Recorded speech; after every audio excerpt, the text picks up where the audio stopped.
Saludos a todos y a todas. Buenas tardes.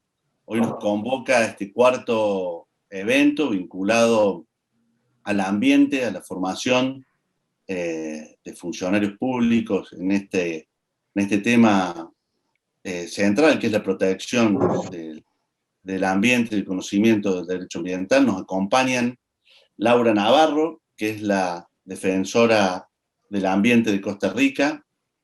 Nos acompaña Elio Antonio Brailovsky, quien fue el primer titular de la primera Defensoría Ambiental de nuestro continente. Actualmente desempeña su trabajo y cumple labores en la Defensoría del Pueblo de la Ciudad de Buenos Aires. Nos acompaña también Darío Ávila, abogado, especialista en Derecho Ambiental, también con mucha vinculación en la sociedad civil. Y se va a sumar Cristina Maistegui, que todavía no se ha podido conectar. Bueno, la presentación ha sido muy escueta en esta, simplemente para que conocieran y tuvieran referencia de las personas que nos acompañan, pero el doctor Carlos Vera Bordaberry, defensor adjunto de la República de Paraguay, va a ser quien esté a cargo de la presentación formal de cada uno y cada una de las personas que hoy nos van a dar una exposición, para luego tomar una ronda de preguntas y respuestas y poder iniciar un diálogo con quienes nos acompañan esta tarde. Así que para dar inicio y tratar de ser los más puntuales posibles, doy la palabra al doctor Carlos Vera Bordaberry para que haga la presentación de quién va a ser la primera expositora de hoy, Laura Navarro. Adelante, Carlos, por favor. Muy buenas tardes, Ismael. Muy buenas tardes a todas, a todos. Encantados de estar en este espacio que es el cuarto del conversatorio que habíamos previsto en principio. Bueno, desde la red de la FIO, junto a la Fundación Coepio y su programa de Ecosistemas Sostenibles y la Universidad Nacional de Córdoba, pensamos en este espacio en el marco del diseño de las Naciones Unidas sobre la restauración de los ecosistemas proclamado el 1 de marzo de 2019. Para ello contamos con prestigiosos panelistas que nos están dando luz cada viernes en estos espacios. Y en esta ocasión quiero presentar a Laura Navarro. Ella es directora de la calidad de la vida de la Defensoría de los Habitantes de Costa Rica, abogada, mediadora, especialista en Derecho Internacional de Derechos Humanos, funcionaria de la Defensoría de los experiencia de gestión pública y protección de los derechos habitantes frente al Estado. Actualmente directora de calidad de vida de la Defensoría, donde atiende casos sobre materia ambiental y de salud. Laura, el espacio es tuyo.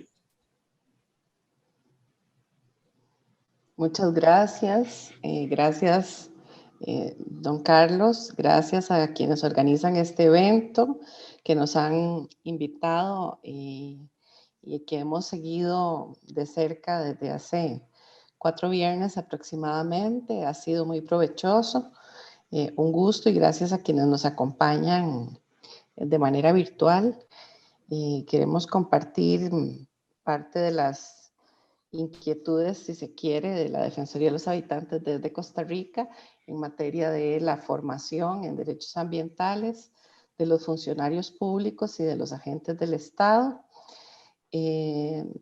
Tiene este tema para nosotros una enorme importancia, para la sociedad también en la actualidad, ante los desafíos que nos presenta, sobre todo el tema de cambio climático, que además de ser una necesidad, si es que deseamos lograr alcanzar el desarrollo sostenible realmente, necesitamos formarnos en la materia.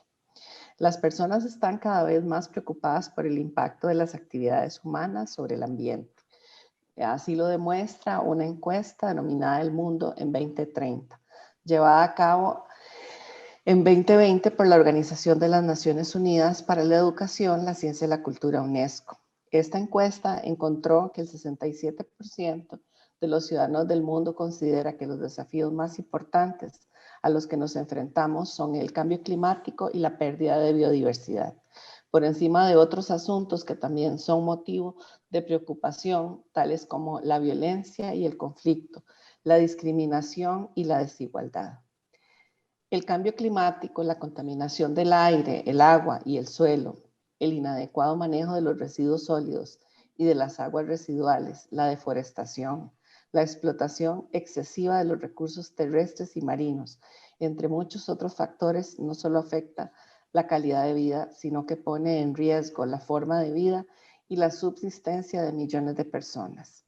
En este contexto, las instituciones públicas, independientemente de su ámbito específico de acción, desempeñan una función esencial en la regulación de las actividades humanas y en la prestación de servicios básicos para la sociedad que no es ajena a verse afectada por o a influir sobre el medio ambiente en el que vivimos todas y todos. Esta función se desarrolla a través de las personas funcionarias públicas y agentes del Estado, o sea, nosotros, quienes cumplimos un papel fundamental en la administración pública, en las organizaciones de control, sea a nivel local, regional, nacional, internacional, en la administración de la justicia, así como en la prestación de servicios básicos e indispensables para la población.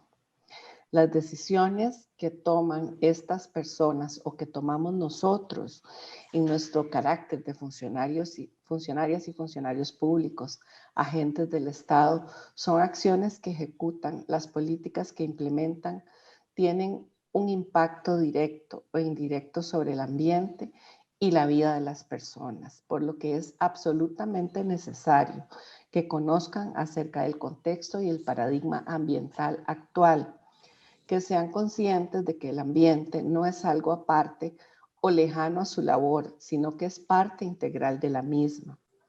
Esa labor de aprendizaje y creación de conciencia requiere de una formación sobre derechos ambientales. Si es que las y los servidores públicos y agentes del Estado están debidamente capacitados para desarrollar sus funciones, de modo tal que las instituciones a las que pertenecen puedan aportar soluciones a los desafíos que enfrenta la población.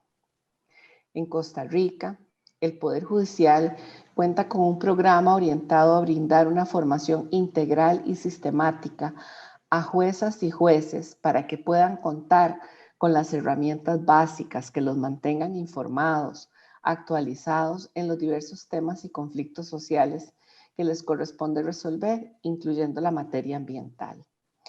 Este ejemplo del Poder Judicial ha señalado que todos los funcionarios y funcionarias, y no solo algunos, están obligados a tutelar el ambiente y a repasar, aprender y manejar conceptos técnicos para poder apreciar e interpretar la normativa, los elementos probatorios, que puedan cumplir no solo con su rol tradicional de disciplinadores de conductas y determinación de sanciones y de protección de derechos, sino también para convertirse en un gestor más de la educación y concientización de los usuarios sobre sus derechos y responsabilidades, y más aún en un factor determinante para la conveniente utilización y conservación de los bienes ambientales.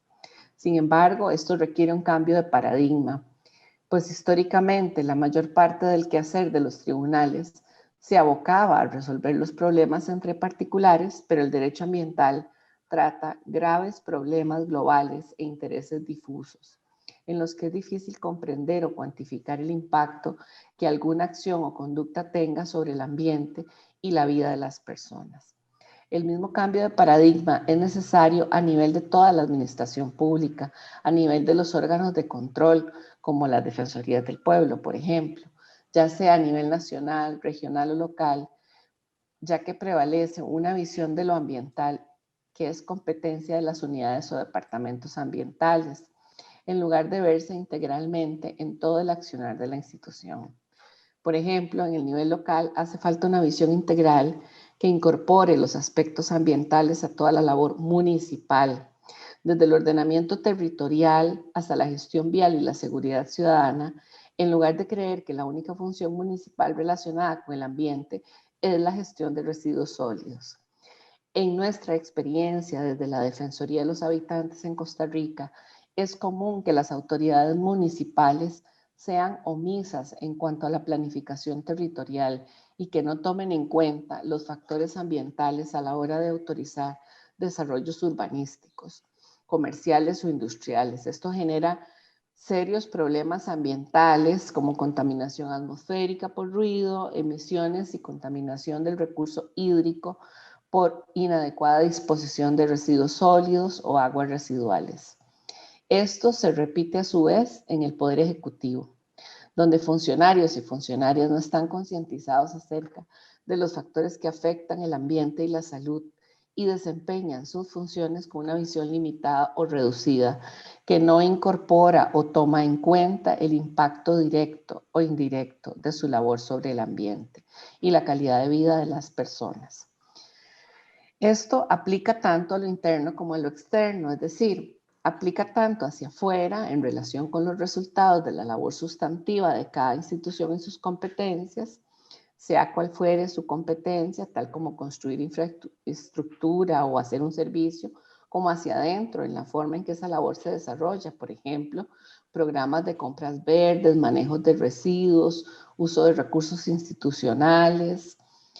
Para corregir esto se requiere de una formación integral sobre derechos ambientales para funcionarias y funcionarios públicos. Sin embargo, debo decir que en Costa Rica esta formación no es obligatoria, no existe un programa generalizado de formación en materia ambiental, por lo que el nivel de capacitación en este campo varía mucho, no solamente de institución a institución, sino de departamento en departamento, dentro de una misma institución.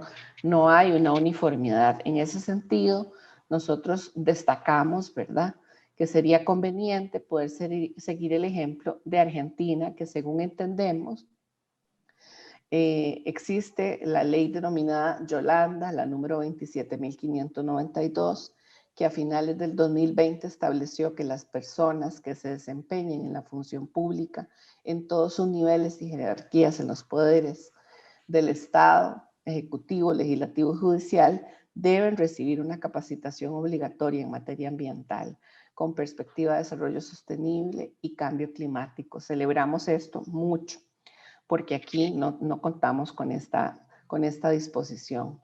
Una formación en materia ambiental a este nivel, si bien es una tarea titánica para cualquier país, es para nosotros absolutamente necesaria si se desea que las personas funcionarias públicas y quienes son agentes del Estado desempeñen un papel positivo para enfrentar los efectos del cambio climático y alcanzar un verdadero desarrollo sostenible. Celebramos y agradecemos este espacio y los dejamos con algún otro de los colegas para poder compartir más experiencias. Gracias. Muchísimas gracias, Laura. Muchísimas gracias. Muy, muy interesante, muy importante la mirada que nos traes desde Costa Rica, sobre todo por una problemática que atraviesa, creo que a lo largo y lo ancho del continente, que tiene que ver con el involucramiento de las expresiones municipales de gobierno en temas ambientales. Un tema que da para hacer un nuevo evento y discutir puntualmente estas cuestiones. Así que muchísimas gracias, Laura. Le dejo la palabra al doctor Vera Bordaberry para que presente a quién va a ser nuestro próximo exponente, a quien quiero permitirme saludarlo y agradecerle a Antonio, porque sé que sale de un tema de salud que lo ha tenido contra las cuerdas, pero aquí está acompañándonos, así que te quiero agradecer personalmente a través de este medio que nos permite hoy llegar, así que muchas gracias, Helio. Carly, gracias. Por favor, la presentación. Gracias a vos por invitar. Muchas gracias, Laura, también por acompañarnos el día de hoy. Acto seguido, nos acompaña Helio Antonio Brailovsky, licenciado estudiante de Economía Política, historiador, novelista, investigador, dramaturgo, profesor de la Universidad Nacional de Buenos Aires. Ha sido convencional constituyente, director general de la Comisión de Ecología de la Legislatura y defensor del pueblo adjunto para temas de medio ambiente y urbanismo de la ciudad de Buenos Aires. El espacio es tuyo, Helio. Muchas gracias, Carly. En primer lugar, obviamente, adherir a todo lo que ha dicho Laura Navarro, coincidir absolutamente en la necesidad de lo que ella estuvo planteando, de la necesidad de que el conjunto de funcionarios públicos tengan ideas, sean capaces de actuar sobre un tema que hasta ahora habían ignorado o a menudo simulado ignorar. Me preocupa dar algunas precisiones, como para no idealizar las leyes, sino lo que me preocupa es, bueno, hay una ley, el Martín Fierro, nuestro poema nacional, decía, la ley es como el cuchillo, no ofende al que lo maneja, y existen riesgos de que se desvíe, de que la burocracia desvíe la atención sobre esto, dando una respuesta burocrática, puramente formal, a las exigencias de formación ambiental de los funcionarios públicos. Doy algunos ejemplos concretos como para que cada uno reflexione. En Argentina, principalmente el área central del territorio argentino, tenemos unos 4 millones de personas que reciben agua contaminada por la red pública, que está calificada como agua potable. Es agua contaminada con arsénico, o una sustancia extremadamente tóxica, en niveles inadmisibles para la salud humana, es decir, si alguien intentara envasar ese agua y venderla en una botella, se lo prohibirían, y el Estado o las concesionarias lo envían por la red pública. ¿Cuál es la actitud de los funcionarios? Esconder el problema. El problema no se menciona. La mayor parte de los hospitales públicos de la zona de arsenicismo crónico no tienen un servicio médico que trate el arsenicismo crónico. La manera de hacer un análisis de agua, hay que llevar la muestra de agua fuera de la población afectada, porque cualquier laboratorio local te va a decir que es potable. La misma muestra, un laboratorio de fuera de la zona afectada te va a decir que no es potable porque contiene arsénico, tanto que a menudo los colegios secundarios, como un trabajo práctico, analizan el agua de red, la envían afuera y obviamente dice, este agua no es potable y es el que bebe el conjunto de la comunidad. Estamos hablando de 4 millones de personas. Estamos hablando de un silencio que hace que las personas afectadas de arsenicismo crónico tengan que ser tratadas fuera del área contaminada.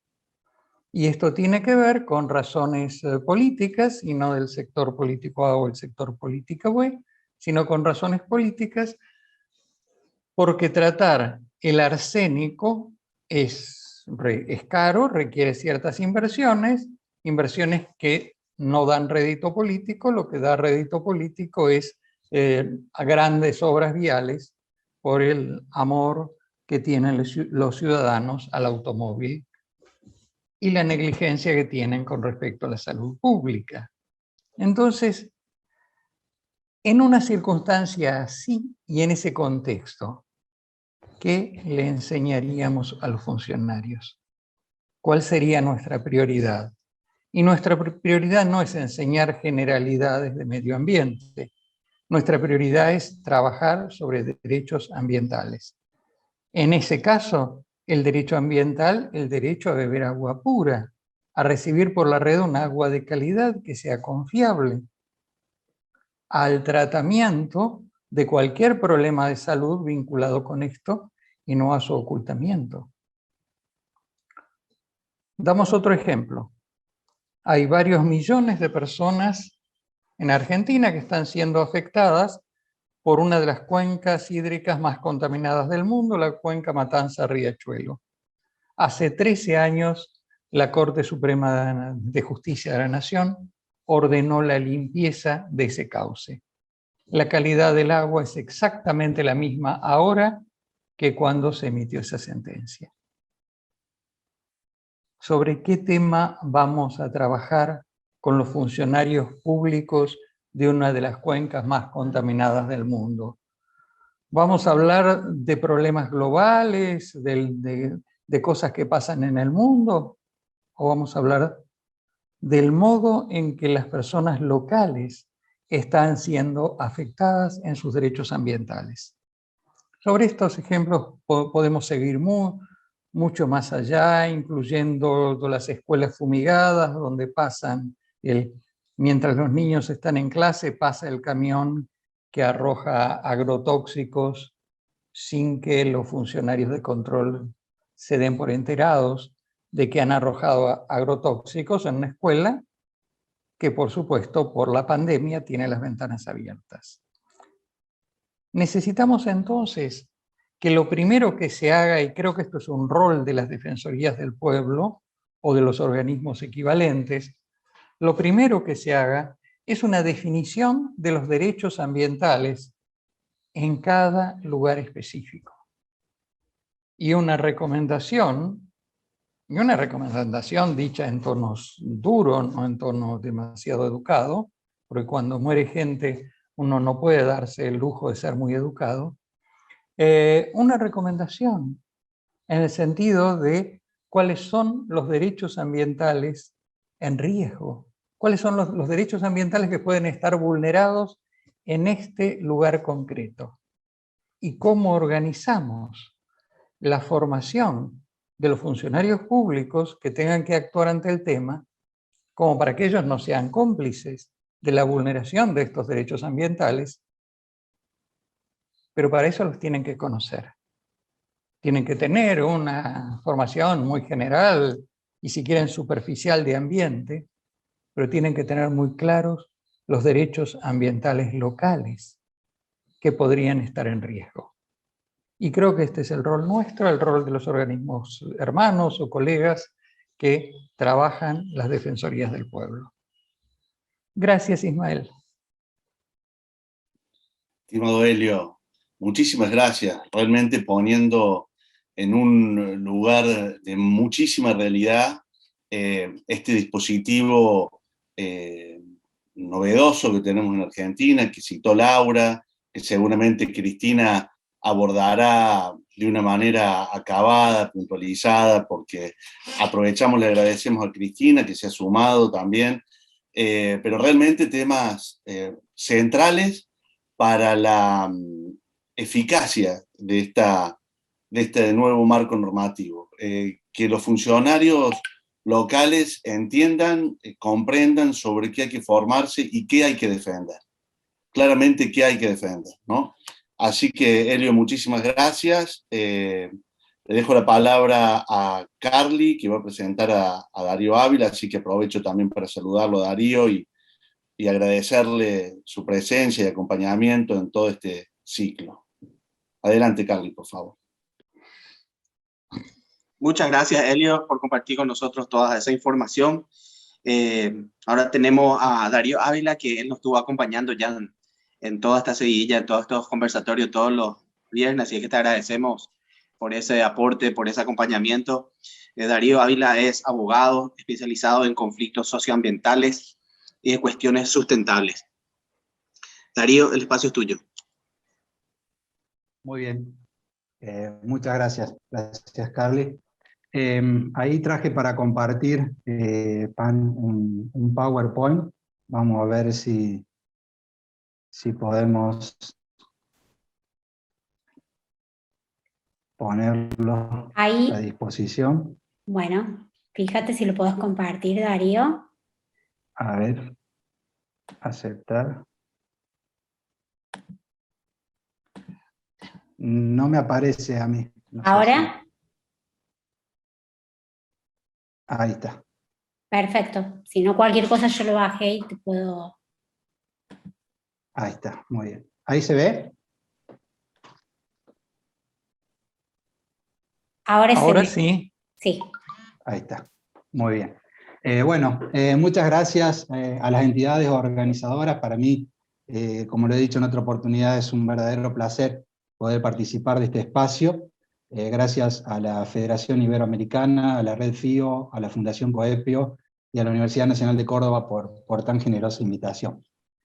La verdad que cuando me propusieron poder participar en este encuentro, me pareció interesante poder compartir con ustedes algunas experiencias concretas que me ha tocado atravesar profesionalmente y que está vinculado claramente al tema que hoy nos convoca, que es esto de la necesidad imperiosa y urgente de que todos los funcionarios públicos y los agentes públicos lleven a cabo una tarea y una necesaria capacitación, información en cuestiones ambientales.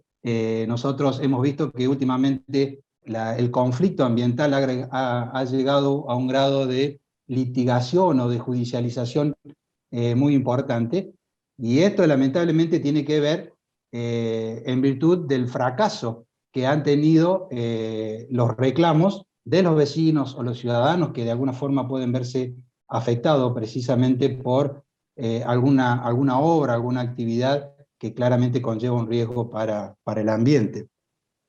Y decíamos que cuando se llega a la judicialización, claramente estamos hablando de un fracaso de la fase administrativa. Y es allí precisamente donde hay que poner el eje, hay que centralizar precisamente todas estas cuestiones, porque es precisamente allí, en el ámbito administrativo, donde primero deberían resolverse, donde primero el ciudadano va a buscar una respuesta en el Estado, y que claramente al tener que llegar a una judicialización estamos hablando de un fracaso, porque o hay una gran ineficacia o una gran omisión o una falta de respuesta por parte del Estado frente a un conflicto ambiental.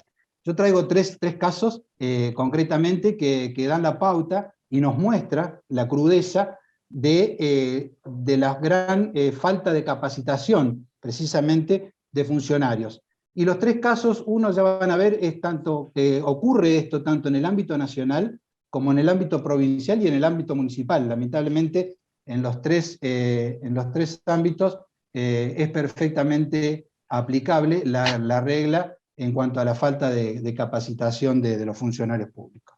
Ahora bien, lo primero que tenemos que preguntarnos nosotros, ¿de dónde surge esta necesidad de que precisamente los funcionarios y agentes del Estado nacional, provincial y municipal deban formarse, deban capacitarse en el ámbito administrativo? Claramente la primera fuente, la fuente primigenia, la fuente principal y más importante la vamos a encontrar en nuestra Constitución Nacional, más precisamente en el artículo 41, que se incorporó expresamente en nuestra Constitución, en nuestra Carta Magna, a partir de la reforma del año 94, y es lo que se conoce como la cláusula ambiental. Allí nosotros podemos ver que en la primera parte, precisamente de esta cláusula, lo que el constituyente del 94 ha logrado precisamente establecer en el primer párrafo cuál es el verdadero alcance y cuál es el verdadero sentido que el constituyente le ha dado a este derecho ambiental, y bueno, allí ha consagrado este derecho que tenemos todos los habitantes a gozar de un ambiente sano, equilibrado, apto para el desarrollo humano, y después habla y dice que para las actividades productivas satisfagan las necesidades presentes sin comprometer a las generaciones futuras. Pero este deber, a su vez, el legislador le impone un correlativo, a este derecho, el legislador le impone a los ciudadanos un correlativo deber, y es el deber de preservarlo. Ahora bien, todos estos aspectos, todas estas adjetivaciones que acabo de señalar, deben darse para que este derecho realmente sea eficaz y no sea letra muerta para los ciudadanos.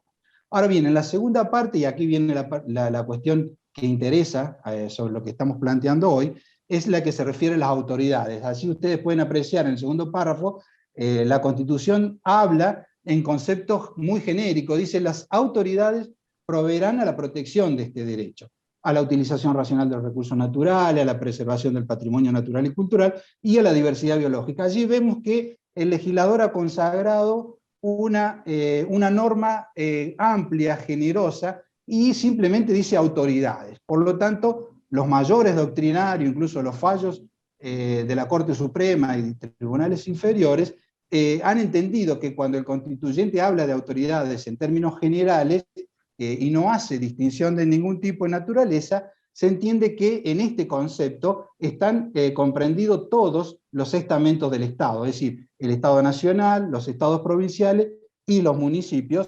están englobados de este concepto de autoridades, que son los que están obligados a proteger este derecho ambiental.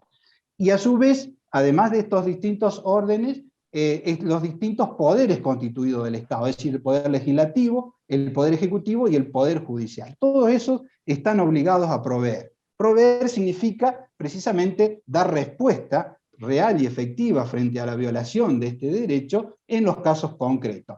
El poder legislativo sancionando normas protectoras del ambiente, el poder judicial resolviendo el caso concreto sometido a su conocimiento y decisión, y el poder ejecutivo, que es la parte que nos interesa a nosotros, es decir, el ámbito de la administración pública, resolviendo los casos concretos que se plantean en el ámbito administrativo.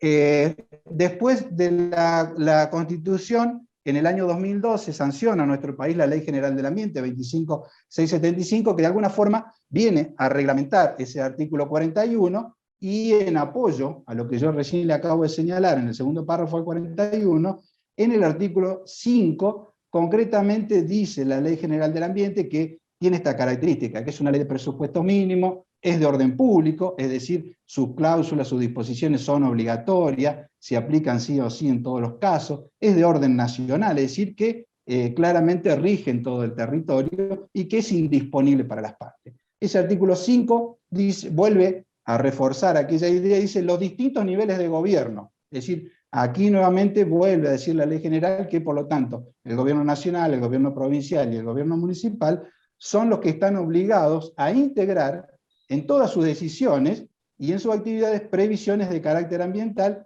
tendientes a asegurar el cumplimiento de los principios contenidos en esa ley. Es decir, nuevamente la ley vuelve a insistir en esta obligación. Y luego la Corte Suprema de Justicia de la Nación receta en un caso muy conocido, en Salas Dino, este caso llega a la Corte en virtud de una presentación que hace una comunidad de pueblos originarios, en el cual la Corte ordena el cese de una serie de desmontes que se habían llevado a cabo en la provincia de Salta. Allí la Corte aplica el principio precautorio de la Ley General del Ambiente y centra precisamente y deja establecido esta doctrina judicial. Dice que el principio precautorio produce una obligación de previsión extendida y anticipatoria a cargo del funcionario público. Es decir, ahí claramente la Corte deja sentado de que el primer obligado, el principal obligado para dar respuesta, precisamente es el Estado, es el funcionario público. Y luego insiste más adelante, dice, el administrador, es decir, el administrador, aquel que depende del Poder Ejecutivo, tiene en sí dos opciones opciones fundadas en el riesgo, debe actuar en forma precautoria, es decir, aplicando el principio de precaución, y debe tener la suficiente información para decidir en los casos concretos. Este es un caso concreto. Nosotros en el año 2015 hemos presentado ante el SENASA una petición cuando en marzo del 2015 la IARC, que es la Organización Mundial, el Instituto Internacional del Cáncer, reclasifica al glifosato como probable cancerígeno. A partir de esa reclasificación que hace este organismo dependiente de la OMS, hicimos una presentación en el SENASA y solicitamos que se llevara a cabo el mecanismo de evaluación de riesgo para que se prohibiera el glifosato en la Argentina, bajo la premisa de que claramente este dictamen de un organismo especializado era precisamente un documento científico y técnico que de alguna forma avalaba esta petición. Y bajo la premisa de que en caso de que existiera dudas, y hasta tanto no se llevara a cabo la evaluación de riesgo ambiental sobre el glifosato, se tomaba como medida precautoria la prohibición en nuestro país. Bueno, sin embargo, el SENASA dice que ese principio precautorio que está contenido en la Ley 25675 únicamente resulta de cumplimiento obligatorio para la Secretaría de Ambiente de la Nación, que es la autoridad de aplicación de la Ley General del Ambiente, cosa que no es así. Hemos visto que en realidad todos los estamentos del Estado, nacional, provincial y municipal, están obligados a cumplir con esta ley. Este es un caso concreto, veo que van 10 minutos, y cierro con este caso. Este es un caso de la empresa Porta Hermano, es una empresa que comienza a producir bioetanol en Córdoba, se construye la planta y comienza a producir bioetanol en medio de una zona densamente poblada, y sin haber cumplido con el procedimiento de evaluación de impacto ambiental que prevé la Ley General del Ambiente, que, como le dije yo, está vigente en nuestro país del año 2002.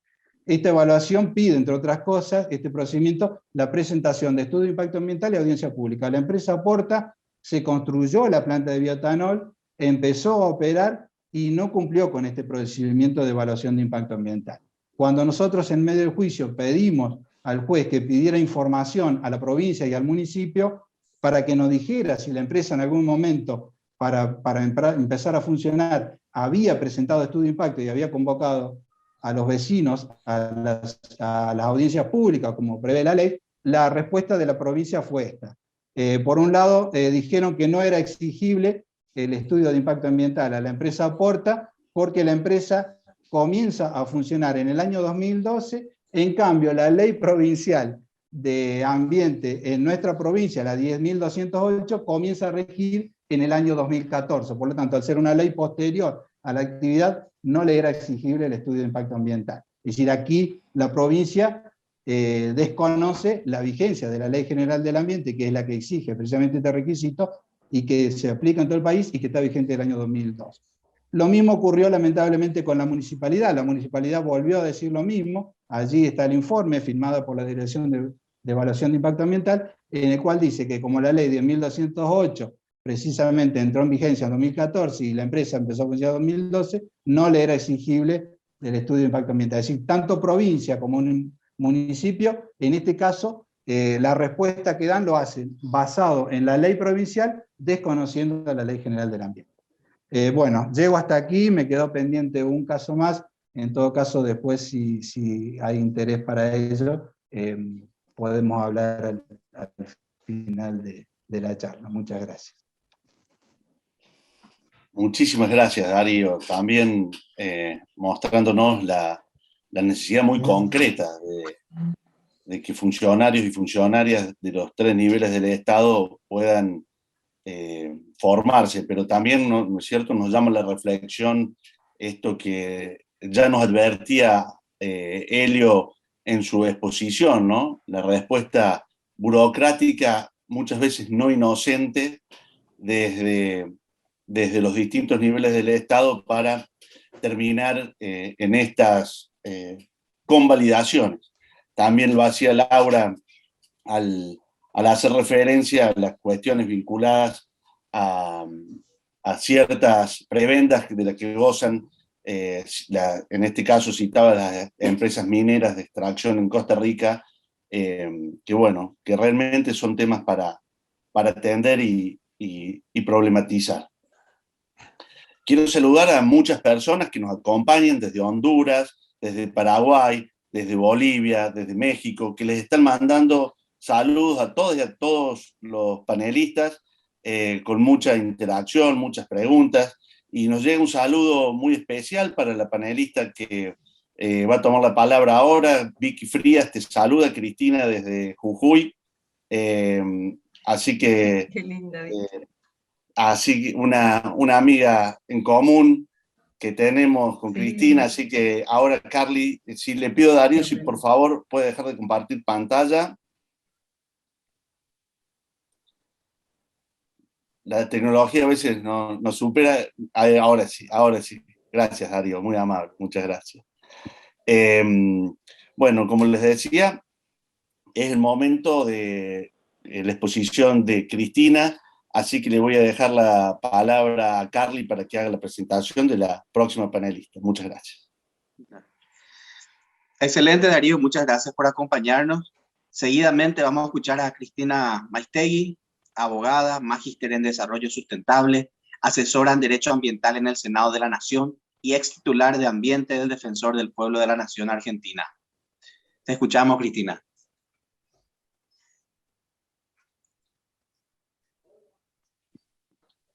Tuvimos un problema con Cristina, parece que se ha desconectado, Mariana. Sí, ahí intento... Bueno, tiene que conectarse con el mismo enlace. Ahora veo. Bueno, vamos a intentar entonces que se ahí se reconecte. conectó. Ahí está. Se conectó. Perfecto.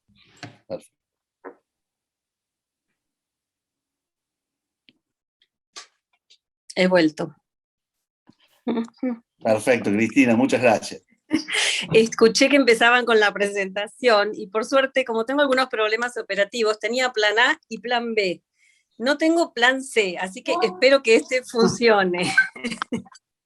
Bueno, ¿cómo están? Me da muchísimo gusto estar con todos y todas ustedes en esta tarde del 9 de julio, el Día de la Independencia en nuestro país, en Argentina. Hace muchos años que elegimos este camino de independencia, pero bueno, sabemos que a toda Latinoamérica le cuesta llevar adelante este camino propio de crecer, de poder responder a todas las necesidades de nuestros y nuestras habitantes, así que bueno, un día más para reflexionar sobre esto. Quiero especialmente agradecer a los organizadores, tanto a la Fundación Coepio, que con tanta insistencia me buscó y bueno, y consiguió que tuviéramos este momento para compartir. Para mí es un gran honor volver a relacionarme con la FIO, con la Federación Iberoamericana de Ombudsman. Saben que tengo mi corazón partido porque, bueno, muchos años trabajé en el área de ambiente, en la Defensoría del Pueblo de la Nación. De hecho, entiendo que ahora veo que hay muchos amigos y amigas conectados y compartiendo estas reflexiones. Y ahí también con Antonio Brailovsky, cuando él era defensor adjunto de la ciudad, trabajamos fuertemente por la causa Matanza Riachuelo. Bueno, muchas cosas que realmente me acercan a este momento. Felicitar a quienes me precedieron, además, en el uso de la palabra. Espero que se escuche bien. ¿Se está escuchando? Perfecto. Bueno, qué alivio. Me gustó mucho escuchar las distintas perspectivas y cómo ustedes organizaron esta presentación. Y por supuesto, lo que me gustaría transmitir es un poco el objetivo y el optimismo que significa tener hoy una ley como la ley llamada Ley Yolanda, esta ley 27.592, que tuvo iniciativa en el Senado de la Nación Argentina por iniciativa de 2 senadoras mujeres, que bueno, lograron los acuerdos políticos para que se llegara a un texto unificado. Y en ese tránsito del diálogo político se decidió, además, homenajear a través de esta iniciativa política, que es tener una ley de educación ambiental para funcionarios y funcionarias públicas, homenajear a la licenciada Yolanda Ortiz, doctora, en realidad era doctora en química, que no solamente porque fue la primer secretaria de Ambiente Humano y Desarrollo en Argentina y en América Latina, y en nuestro país fue la secretaria de Ambiente del gobierno del general Perón de 1973, que decidió poner el tema de ambiente dentro del Ministerio de Economía. No solo eso, sino que ella luego de su exilio, hasta que terminó el proceso militar argentino en el 83, y pudo regresar al país, a partir de esa fecha comenzó a trabajar en concientización, y ella dedicó su vida, todo el resto de su vida, a concientizar a cuanta persona, planta o animal o piedra se le pusiera al lado, y todos pueden dar fe, seguramente muchos se la han cruzado en este camino. En una de las últimas cosas que compartí con ella, en el 2014 hicimos un curso en la Cámara de Diputados y en el 2015 escribimos un artículo juntas sobre ordenamiento ambiental del territorio, que realmente para mí fue un honor, porque Yolanda apenas podía hablar, pero seguía enseñando con cada una de sus ideas, por eso siempre recomiendo su lectura. En este curso del 2014, que yo tengo algunos espacios grabados cortitos, con su pequeña vocecita, seguía hablando de la importancia de cómo influir en este mundo, como se había dicho en el mensaje ambiental a los pueblos y gobiernos del mundo, de la revolución mental. Y ella decía, no olvidarnos, y seguía diciendo, no olvidarnos que nada va a poder ser posible de ser cambiado sin una revolución mental de los hombres y mujeres de esta tierra, pero además la pasión, ¿no? Que todo lo que hagamos refleje esa pasión interior, esa fuerza de cambio que es más allá de la mente, ¿no? Que es espiritual.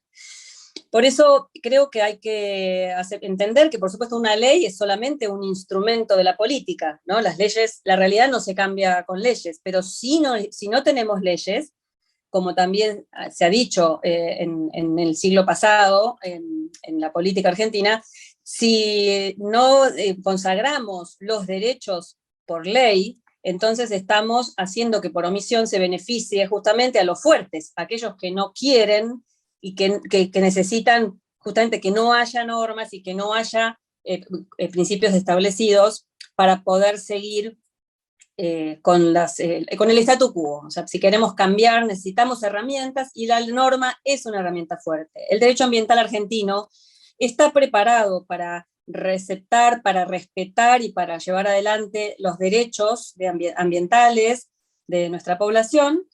Hay que implementarlos, hay que llevar adelante estos casos, todo lo que ha comentado el doctor previamente.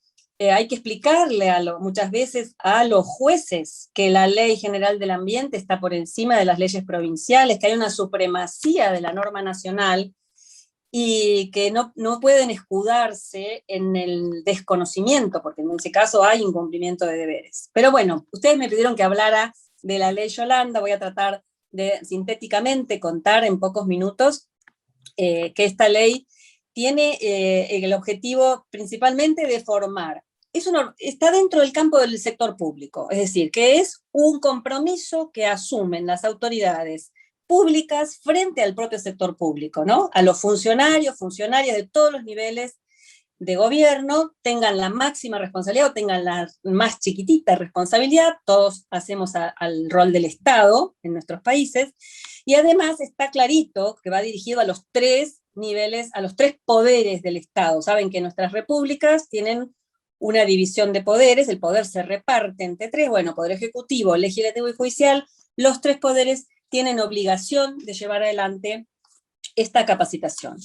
La ley, como debe ser, creo que deben ser todas las leyes, es suficientemente general, pero con algunas precisiones, como para poder decir que hay que capacitarse en ambiente y con una mirada de desarrollo sostenible, que no podía ser de otra manera, porque es el mandato constitucional, es decir, la ley no podría haber dicho que vamos a formarnos en otro tipo de desarrollo que no sea el desarrollo sostenible o sustentable, y usémoslo como sinónimo. Porque eso es lo que dice la Constitución en el artículo 41. Entonces, sigue el mandato constitucional y dice ambiente y desarrollo, con especial énfasis en cambio climático. Después habla de la protección de la biodiversidad, y el capítulo de normativa ambiental. Estos 5 puntos, que son suficientemente amplios como para que muchas cosas ingresen allí, van un poco mirando los 2 aspectos. Yo coincido plenamente con lo que aquí se ha dicho, pero no, digamos, respecto de las problemáticas locales que no podemos seguir poniendo debajo de la alfombra, porque eso hace al día a día de la vida de cada uno de nosotros como especie humana y también de otras seres vivas de nuestro planeta. Pero lo que ocurre es que además nos ha sobrevenido una problemática global como es la del cambio climático, y allí en el Senado se decidió darle mucha importancia a esta temática, porque ahí los derechos ambientales nacionales de todos nuestros países encuentran un techo frente a los problemas globales, porque no basta que nosotros a nivel nacional adoptemos 1 millón de normativas para frenar el cambio climático que es global, que afecta a empresas globales, y más en un mundo que viene globalizado desde hace ya casi 40 años. Entonces, evidentemente, cuando se pone especial énfasis en cambio climático, es para esto, es para que se pueda comprender que hay una interrelación entre los problemas ambientales locales, regionales y globales, y lamentablemente tenemos que abordar todos en el mismo momento.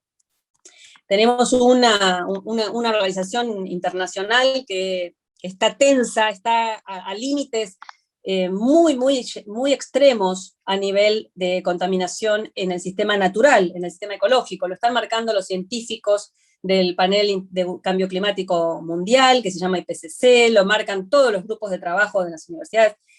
Ahora, además de esa atención a nivel del sistema natural, también nuestro sistema de vida mundial está al límite en lo que hace al sistema social. Nosotros también tenemos a nivel mundial un 50% de pobres, digamos, por poner números en general, ¿no?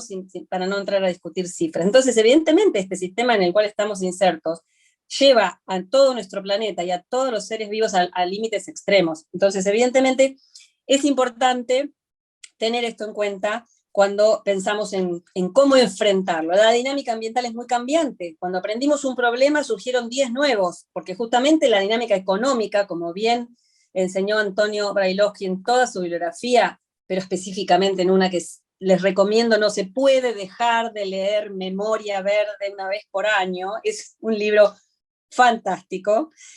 La dinámica económica lleva a que los problemas ambientales sean infinitos, sean cambiantes. Entonces, cuando aprendimos uno y lo estudiamos, ya llegamos tarde porque ya cambió y tenemos otros. Entonces, este mundo líquido en el cual vivimos nos está exigiendo permanentemente actualización e información.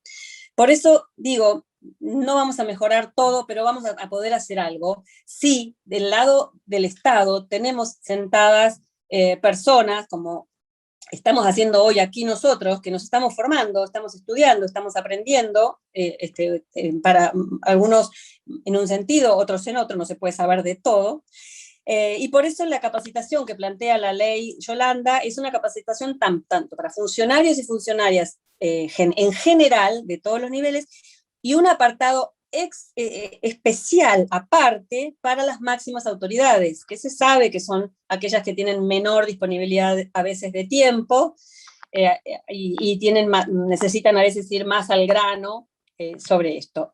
Personalmente, creo que es muy bueno que la ley prevea que haya que desarrollar lineamientos generales que ya están desarrollados por el Ministerio de Ambiente y Desarrollo Sostenible de la Nación, porque esta ley es una ley a nivel nacional. Y esos lineamientos tienen dos partes, están puestos ya en la página y se abrió la primera instancia de participación pública. Yo participé en este caso como Red de Mujeres en Diálogo Ambiental, nosotros participamos, hicimos un aporte para esos lineamientos y dimos nuestra opinión. Justamente pedimos que se hiciera mucho hincapié en lo normativo. ¿Por qué? Porque si no se entiende que el derecho ambiental ya está consagrado, que el desarrollo sostenible es una obligación para todas las acciones que se entablen a nivel político. Y además que se tienen que entender cómo deben funcionar el nivel provincial con el nivel nacional, cómo es esa articulación en la relación nación-provincia, en fin. Y hay mucho legislado. Entonces nos parecía que ese punto tenía que ser resaltado en los lineamientos generales e implementarse. La participación y el acceso a la información están garantizados también en la ley, en todo momento. Creo que abre también esto un camino bueno para evitar que se cierre, ¿no? Que se cierren esas burocracias, como aquí también se hablaba. Evidentemente este mundo complejo, que se debe mirarse con el paradigma de la complejidad, necesita de la información y de la participación pública permanente. Y además prevé 2 puntos muy, muy cortitos antes de terminar.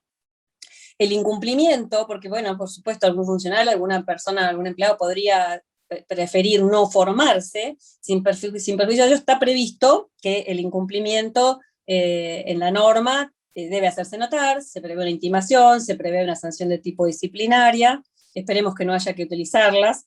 Y el tema del presupuesto, porque siempre son acciones, obviamente, que implican un presupuesto, bueno, cada uno deberá llevarlo adelante con sus propios recursos.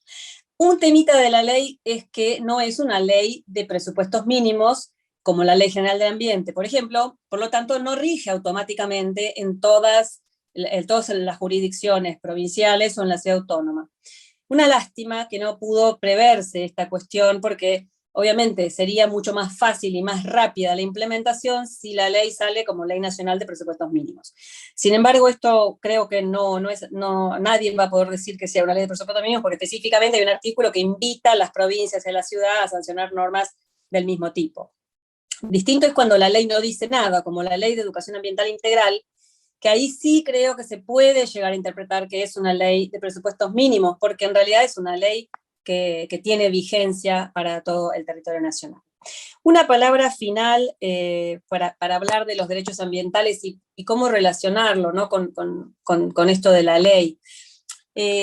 La Argentina eligió un camino de reconocimiento de derechos, no solamente de manera explícita, diciendo, bueno, todos tienen derecho al ambiente sano, equilibrado y apto, etcétera, sino que también abrió las vías judiciales. Y esto fue a conciencia y hubo toda una discusión en estos años, en los primeros años de la democracia ambiental argentina, si se abría la legitimación para poder llegar a juicio o se cerraba la legitimación. Había muchos doctrinarios que eran más favorables y permeables a que se cerrara. Sin embargo, los que trabajaron y finalmente consagraron la normativa vigente, tanto en la Constitución del 94 reformada, como en la Ley General del Ambiente, elegimos una amplia legitimación. Por eso celebro que haya procesos y que haya juicios. Muy diferente sería si se hubiera optado por caminos de cerrar esa posibilidad de accionar, porque entonces ahora cada uno tiene su rol y cada uno tiene un trabajo que hacer para la protección ambiental. Esta norma que estamos tratando hoy, lo que apunta es a que los derechos ambientales de los habitantes puedan ser defendidos también de la mano del Estado, con todo el conocimiento que el Estado puede brindar y llevar a la solución de cada uno de los problemas. Por supuesto que ya hay grandes aspectos de formación que se han llevado adelante en todos los ministerios, en todos los organismos. A veces uno se pone contento porque dice, por fin llegó el momento en que en todas las áreas se ve un área ambiental, en todas las empresas se ve un gerente de ambiente, en todos los ministerios hay un área que se dedica a ambiente. Y bueno, esto hace 20 años no lo veíamos, es más, soñábamos con que era un imposible y esto está pasando. Por lo tanto, bueno, creo que estamos en una senda adecuada de fortalecer la formación y no debe ser tan inocua la norma, porque tuvo resistencias. Hay que leer los debates en el Congreso, en los momentos de su aprobación. Concretamente tengo presente el último debate de la Ley de Educación Ambiental Integral, donde hubo sectores que se quejaron de que hubiera una formación en ambiente, con la idea de que, bueno, que eso va a implicar un mensaje antiproductivista. Bueno, no necesariamente tiene que haber un mensaje antiproductivista si justamente el sector productivo acepta que tiene que incorporar la variable ambiental, y de eso se trata, de encontrar el camino de equilibrio entre producción y ambiente, y ver si es posible, si podemos construir para Argentina y para la región de América Latina un modelo de desarrollo que sea sustentable, que dé respuesta a las necesidades de la población, pero también en absoluto respeto por los otros elementos vivos y de los bienes naturales que nos han dado y que solo recibimos prestados de las generaciones futuras. Así que bueno, con esta introducción quería generar un poco algunas ideas para escuchar a los organizadores cómo seguir adelante. Les mando otra vez un abrazo enorme, y me encantaría que podamos pronto profundizar estos debates. Muchas gracias, Cristina. Aprovecho y te transmito el saludo de Tomás Dadic, de la Institución Nacional del Defensor del Pueblo de Argentina. Así que realmente hay muchas preguntas, hay una interacción muy interesante. Voy a empezar saludando también, nos acompañan desde La Paz, Baja California Sur. Saludamos a los amigos y amigas del norte de México que nos acompañan. Le preguntan a Helio, el doctor Escobar Roca, que nos acompaña, ¿cómo ve, Helio, la implementación de no solamente a nivel de Argentina, sino a nivel latinoamericano, la capacitación del funcionariado público, fundamentalmente de la justicia, en temas ambientales, y cuál ha sido el funcionamiento de la justicia desde su evaluación en temas de ambiente? Bueno, creo que Cristina Maistegui ha avanzado bastante en el tema. Tenemos una cantidad de jueces que se han formado para entender o para resolver cuestiones que tienen que ver con un homicidio, un cadáver tirado en el piso, o cuestiones de dinero, de alguien que pida dinero. Gran parte de nuestros jueces se desconciertan cuando alguien pide algo distinto del dinero, cuando alguien pide aire limpio, agua limpia, espacios públicos y demás. Y creo que justamente esta ley apunta a que el juez tenga idea de algo que no vio en la facultad. Recordemos que cuando se formaron la mayor parte de los jueces no había derecho ambiental en las facultades de Derecho, y ni siquiera sé si ahora es obligatoria la materia o si es optativa, y ya sabemos que los alumnos eligen la materia optativa por si se da los martes o los jueves. Entonces, en esas condiciones necesitamos que los jueces tengan idea de qué es lo que van a resolver. Y una cantidad muy grande de los jueces no tiene la menor idea. Entonces, la respuesta puede ser, bueno, estos son tipos que quieren hacer juicio porque no tienen nada que hacer, porque quieren sacar un protagonismo político o cualquier cosa así, cuando hay un problema real que la justicia debería atender y que no siempre atiende, porque el juez tiene que saber de qué se trata y no siempre tiene idea, ni el juez ni el secretario de juzgado tienen idea de qué se trata. Agreguemos que los organismos judiciales del país, al menos de Argentina, no tienen peritos ambientales. No hay un cuerpo de peritos ambientales donde alguien levanta el teléfono y dice, bueno, ¿qué quiere decir esto? Con el tema de la causa Riachuelo, la Corte Suprema, como no tenía peritos propios, requirió la colaboración de la Universidad de Buenos Aires, que me parece muy bueno, pero está planteando, bueno, cómo equipamos a la justicia con el instrumental intelectual necesario. Eso requiere que los propios funcionarios judiciales sepan en qué consisten los problemas y ellos mismos vean, bueno, caramba, yo necesito peritos de esto, necesito asesores de aquello, necesito alguien que entienda el tema. A mí me parece muy bueno el antecedente de los tribunales ambientales de Chile, donde, por ejemplo, puede ser integrante del tribunal ambiental alguien que no sea abogado.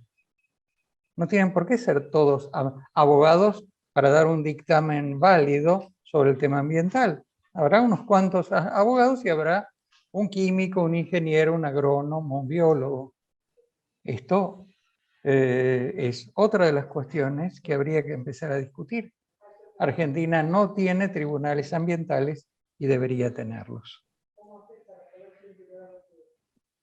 Bueno, no sé si lo contesté. No sé si lo contesté, pero no todo tiene respuestas lineales. Exactamente, Elio, me parece que es una respuesta amplia y directa. En ese marco me permito recordar que el doctor Vera Bordaberry ha presentado un proyecto de la creación de tribunales ambientales en Paraguay como defensor adjunto, así que es importante estos avances desde las instituciones de derechos humanos. A Laura le preguntan por la posibilidad de la generación de una ley parecida a la ley Yolanda en Centroamérica, principalmente en Costa Rica, y cómo ve ella o evaluaría las capacidades de informaciones del funcionario público de su región.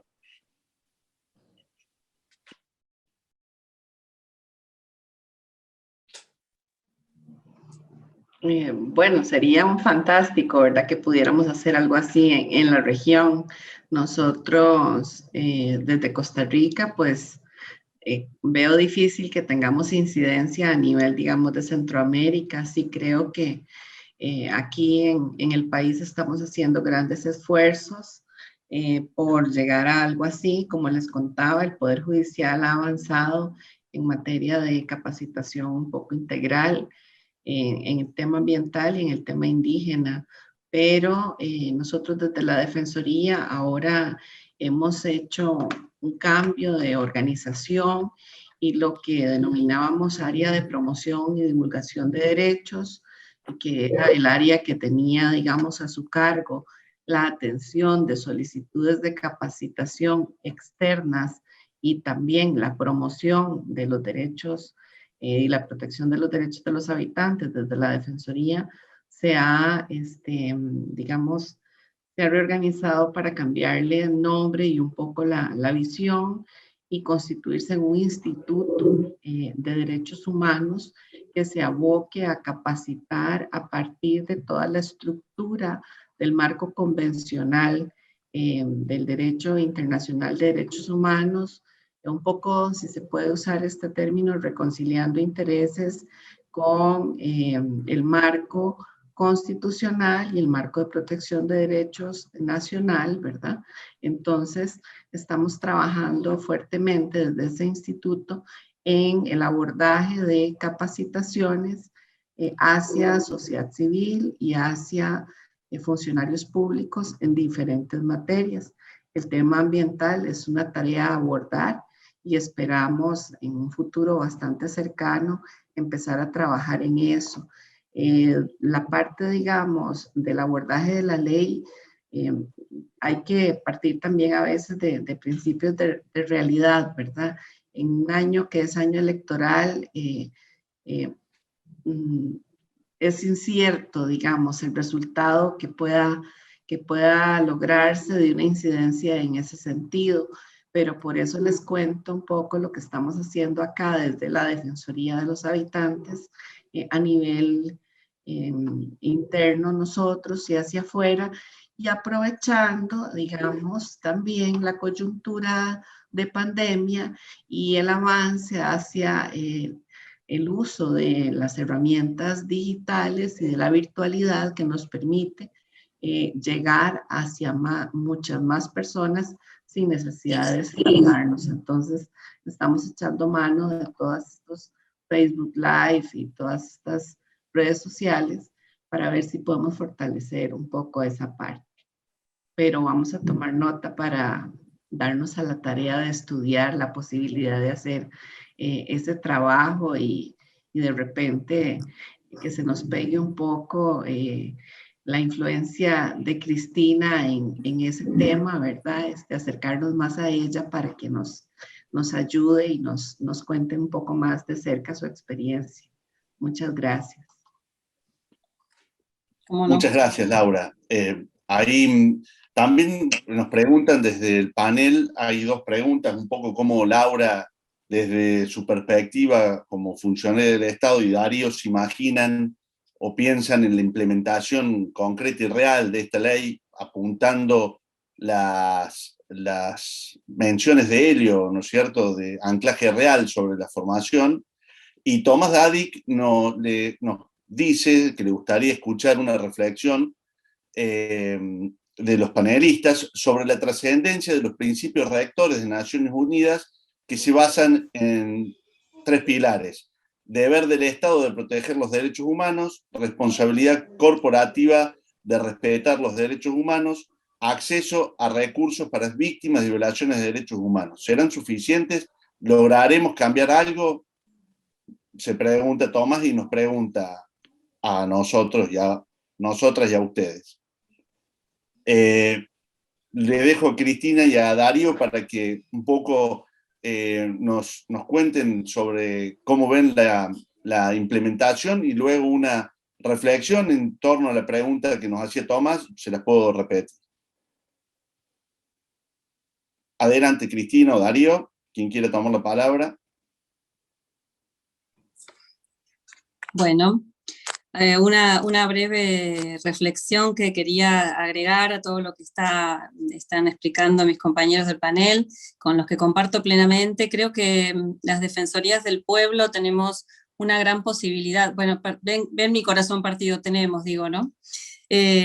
Estamos con una posibilidad de educar a través de la acción, y no tenemos que olvidarnos que ese es un gran privilegio que tenemos como defensores de los derechos humanos. Además de educar con la palabra, educamos con la acción, educamos con el modo en que llevamos adelante las investigaciones, en qué sentido nos volcamos, si promovemos la participación o la organización social para la presentación de reclamos o los combatimos. En fin, hay muchas maneras de promover el desarrollo sostenible o sustentable desde las Defensorías del Pueblo. Yo, de hecho, después, también da para charlar, el rol de las defensorías en el desarrollo sustentable lo desarrollé como tema de mi tesis de maestría, justamente para poder mostrar cómo somos organismos con posibilidad de articular y llevar sustentabilidad a la organización social, a la organización económica social, dentro del marco del Estado de Derecho, porque además creemos en la democracia, somos organismos que necesitamos que haya democracia para existir y para que tengamos un sentido real de defensa de derechos, y entonces desde ese lugar es que obviamente todos los principios que sirvan para defender los derechos humanos, como los 3 que se han mencionado aquí, a propuesta de Tomás Dadik, de mi querido amigo Tomás, evidentemente que son aportes, son principios que traen un aporte. Ahora, en materia ambiental no hay que olvidarse que hay que prepararse para los peores escenarios ambientales, porque si no entendemos esto, estamos llegando tarde.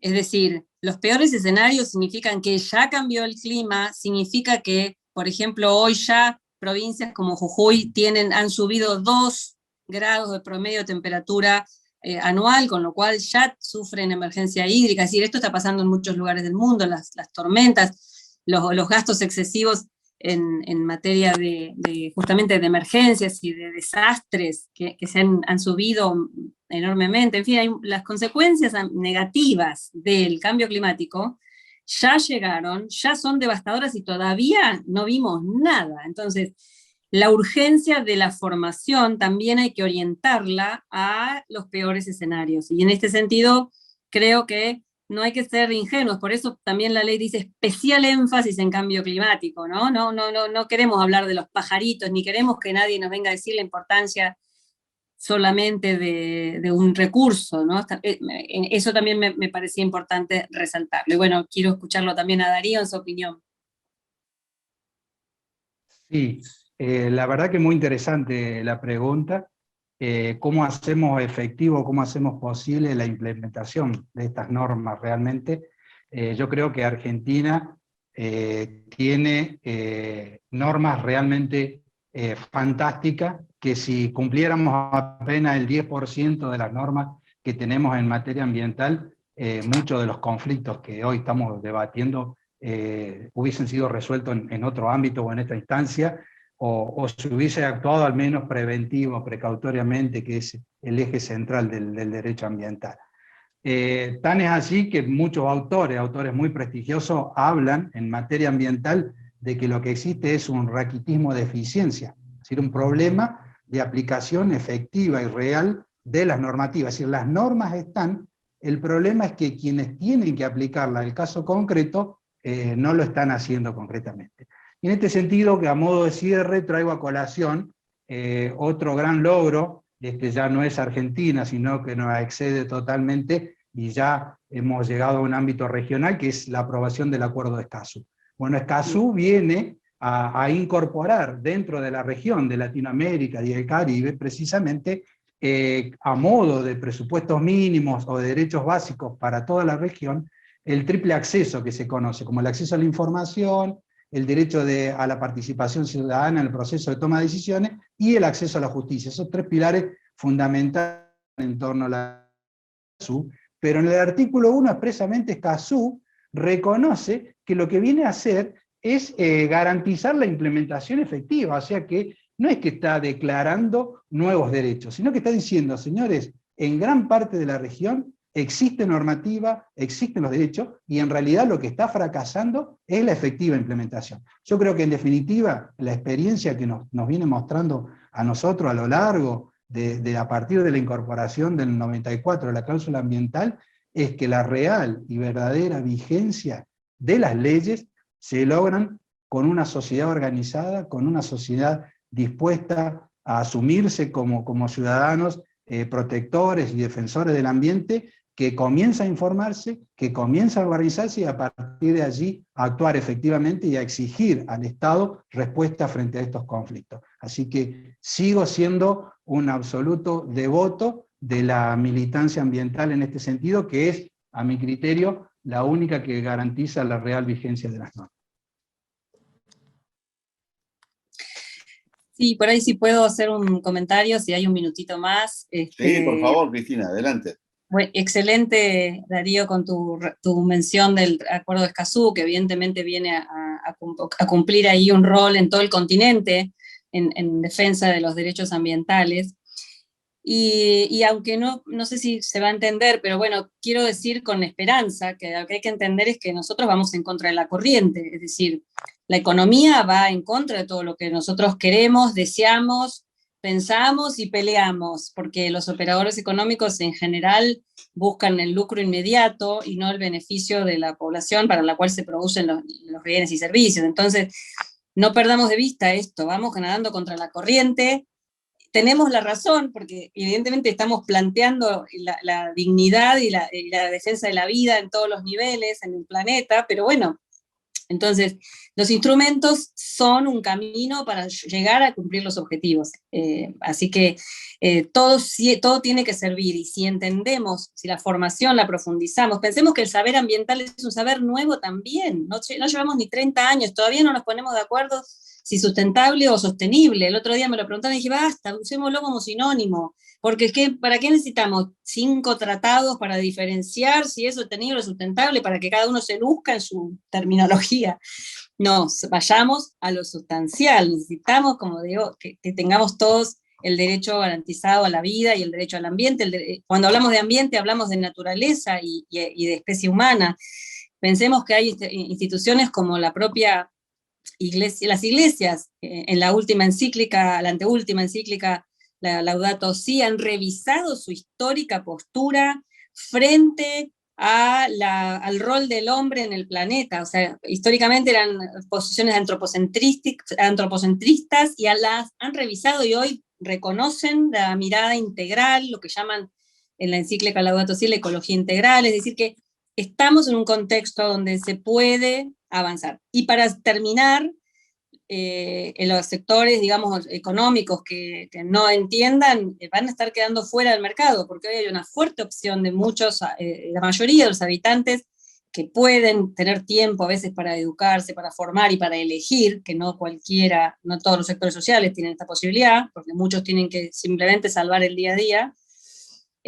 Los que, bueno, están eligiendo por, digamos, por lo que es protección ambiental, y por eso también la justicia se está armando como una especie de moda de justicia mundial, donde un tribunal de Holanda le obliga a Shell, que es una empresa global, en un fallo muy reciente, a adecuarse a las exigencias de descarbonización, cosa que la empresa, bueno, digo, por un fallo judicial, ¿no?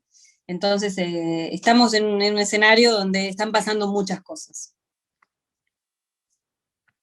Muchísimas gracias, Cristina. La verdad que siempre quedan temas, uno va tocando temas y se va agarrando del tema que empieza a formarse nuevamente la ola, ¿no? Creo que ahí preguntan a Helio la relación entre la economía, el desarrollo y la naturaleza de cara hacia el futuro, esta relación, como una reflexión sobre esta cuestión tan especial, a ver si Helio nos puede dejar una reflexión para el panelista, que desde Guatemala nos preguntan, hay otros panelistas que nos están preguntando temas particulares vinculados a distintas problemáticas ambientales de sus regiones. Les pedimos, por favor, que los compañeras de Guatemala, vinculados a la problemática de los ríos, también de Argentina, de todas las provincias, nos están saludando de Argentina,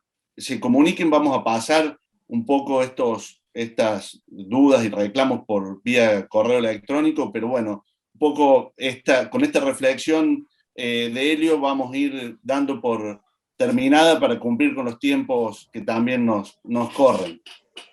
Sí, yo continuaría el tema que abrió Cristina hace un rato, no. Es decir, tenemos una economía diseñada para la rentabilidad del corto plazo, diseñada para ganancias en el muy corto plazo, y claramente las empresas que no apuesten a maximizar su rentabilidad del corto plazo van a quedar afuera del mercado y van a quebrar. Esto nos plantea que el mercado no sirve para resolver cuestiones ambientales.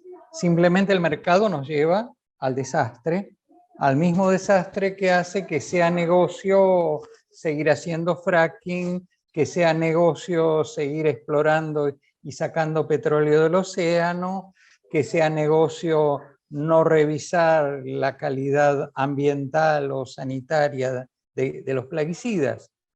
Entonces, la cuestión no va desde la economía no tiene solución, o por lo menos desde la economía de mercado no tiene solución.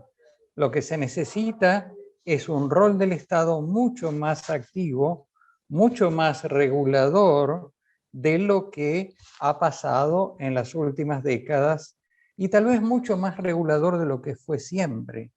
Es decir, creo que cuando se trata de una situación de este nivel de emergencia, bueno, la sociedad mundial aceptó que el Estado tomara medidas ante la pandemia que no hubiera tomado y que no le hubieran aceptado tomar en condiciones de normalidad sanitaria.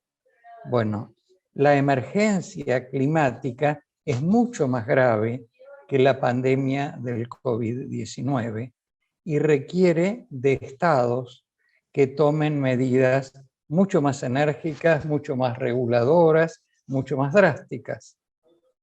Por supuesto, estamos aquí ante el conflicto de que, como pasa siempre, aparecerán sectores oportunistas que digan, si vos no extraes petróleo, yo voy a extraer el doble. Y estamos allí en el tema, entonces, que se nos va afuera de la economía, que es un tema de política, es un tema de sociedades que tienen que reclamarle cada una a su gobierno una actitud muy enérgica de prevención del cambio climático, tanto en mitigación como en adaptación, y de regulación de su economía para no profundizar los daños, y que estén reclamando también una política internacional para que reclamen o presionen sobre otras sociedades que pretendan seguir lucrando con el desastre mundial. Me parece. Muchísimas gracias, Antonio. Muchísimas gracias.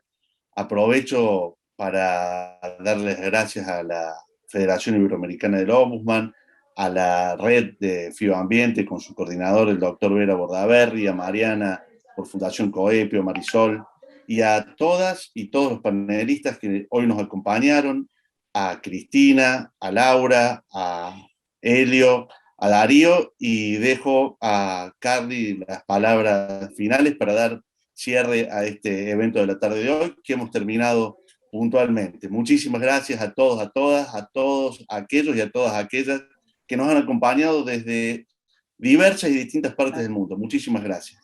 Gracias, gracias. Carly. Sí, muchas gracias, Ismael, el abrazo de siempre, el aprecio y el respeto. Luego de estas 4 increíbles disertaciones, queremos agradecer a nuestros disertantes del día de hoy, también por supuesto a Marisol y a Mariana, que siempre nos están aportando con la ayuda técnica y con el soporte técnico. Gracias a todos por acompañarnos en estos 4 espacios. Y para mayor información sobre este tipo de eventos y webinarios, les invito a consultar las redes sociales de la FIO y la Fundación Coepio. Así que gracias de nuevo a quienes nos acompañaron el día de hoy y nos vemos en una próxima oportunidad. Gracias. Saludos. Gracias.